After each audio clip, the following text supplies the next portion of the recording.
চলেন আজ একটা দাউন ইংরেজি শব্দ শেখা যাক, শ্রুড। ধরুন একটা সেকেন্ড হ্যান্ড ফোন কেনা দরকার। আচ্ছা, কিভাবে সবচেয়ে ভালোটা বেছে নেওয়া যায়? এই গল্পটা আমিনের। তার একটা ভালো স্মার্টফোন দরকার।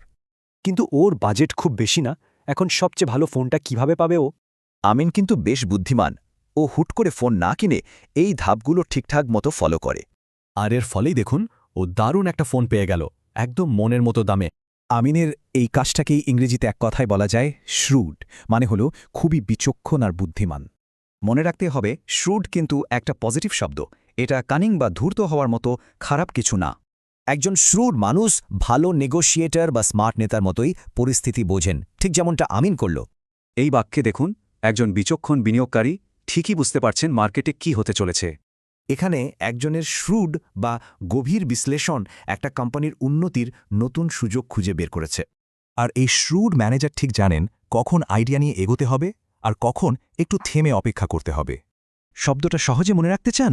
তাহলে জ্ঞানী প্যাচের কথা ভাবুন। প্যাচার মতোই বুদ্ধিমান আর বিচক্ষণ। একটু ভাবুন তো, পড়াশোনা হোক বা কেনাকাটা, জীবনের কোথায় কোথায় আরও শ্রুড হওয়া যায়।